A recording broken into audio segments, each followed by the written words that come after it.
అమ్మగారి పుట్టినరోజు వస్తుంది కదా, మీ అమ్మగారికి ఏమైనా ఇద్దామండి. సరే, ఏమిద్దాము చెప్పు. ఒక సెల్ ఫోన్ కొనిద్దాము, మీరేమంటారు అంటూ రాధ తన భర్త శేఖర్ను అడిగింది. శేఖర్ తన తండ్రి చనిపోయిన తర్వాత తన ఇద్దరు చెల్లెలకు పెళ్లిళ్ళు చేసి బాధ్యతలన్నీ నెరవేర్చి అమ్మ చూసిన సంబంధం చేసుకున్న మంచి మనిషి. రాధ కూడా మంచి అమ్మాయే. తన చెల్లెళ్ళిద్దరూ ఇంటికి 2 కిలోమీటర్ల దూరంలోనే ఉన్నారు. రాధ కూడా ఉద్యోగం చేస్తుంది.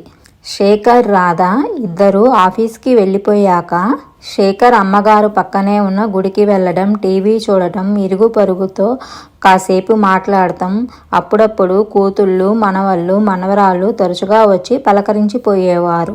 రాధ అమ్మకు ఫోను తీసిద్దామనే ఆలోచన శేఖర్కు కూడా నచ్చి ఒక సెల్ ఫోనును కొనుక్కొని వచ్చి అమ్మకు పుట్టినరోజు కానుకగా ఇచ్చాడు. ఇస్తున్నప్పుడు అమ్మ కళ్ళల్లో సంతోషం కనపడింది. ఆ సెల్ ఫోన్ను ఎలా వాడాలో అన్నీ చెప్పి నెంబర్లన్నీ అందులోకి ఫీడ్ చేసి అమ్మకు ఇచ్చాడు శేఖర్. సెల్ ఫోన్ రాగానే ఇక అమ్మకు మంచి టైం పాస్ అయింది. కూతురు ఫోన్ చేసి, అమ్మా, నువ్వు చేసే పుదీనా పచ్చడి నీ అల్లుడికి చాలా ఇష్టం, ఎలా చేయాలో ఒకసారి చెప్పమ్మా అని అడగడం, పిల్లలు అమ్మమ్మ బాగున్నావా అని రోజు మాట్లాడటం చాలా బాగా నచ్చింది ఆమెకి. ఇలా రోజు అందరితో మాట్లాడుతూ చాలా సంతోషంగానే గడిపారు ఆవిడ. 1 నెల రోజులు గడిచాయి. అమ్మ మొహం బాగా వాడిపోయిందన్న విషయం గమనించాడు శేఖర్.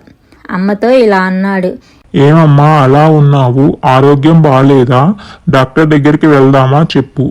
అలాంటిదేమీ లేదురా, నువ్వు ప్రశాంతంగా ఆఫీస్కి వెళ్ళు. కానీ శేఖర్ మాత్రం ఏదో గ్రహించాడు. ఆఫీస్కి వెళ్లే ముందు మళ్ళీ అడిగాడు, ఏమీ లేదని ఎందుకు అబద్ధం చెప్తావు? నీ మొహమే చెప్తుంది. పర్వాలేదు చెప్పమ్మా. అది మరేమో పెద్ద విషయం ఏమీ లేదు కానీ నాకు ఈ సెల్ ఫోన్ వద్దురా, నువ్వే ఉంచుకో. ఎందుకు అలా అంటున్నావు చెప్పు అమ్మా. ఎవరేమైనా అన్నారా? ఎవరు ఏమీ అనలేదు కానీ ఈ ఫోన్ వచ్చాక నన్ను చూడటానికి ఎవరూ రావడం లేదు. రోజు ఫోన్లో మాట్లాడుతున్నావుగా అమ్మా అని కూతుళ్ళు, మనవళ్ళు, మనవరాళ్ళు అంటున్నారు. ఈ సెల్ వచ్చాక వారు ఎవరూ రావడం లేదు. ఇది నాకు వారిని దూరం చేస్తుంది. నాకు ఈ వయసులో ఆప్యాయంగా పక్కన కూర్చొని మాట్లాడే నా బిడ్డలు కావాలి కానీ ఫోన్లో అన్నీ మాట్లాడేసుకొని కలవకుండా ఉండే బంధాలు వద్దురా, నాకు ఈ సెల్ వద్దు అమ్మమ్మ అంటూ పరిగెత్తుకొని వచ్చే నా మెడను చుట్టుకునే బంధమే కావాలి. నా మాట విని సెల్ నాకొద్దు. అది విన్న శేఖర్ కూడా నిజమే కదా అనుకొని నవ్వుకున్నాడు. పెద్దవారితో రోజు ఫోన్లో మాట్లాడినా సరే దయచేసి వీలును చూసుకొని వెళ్ళి కలవండి.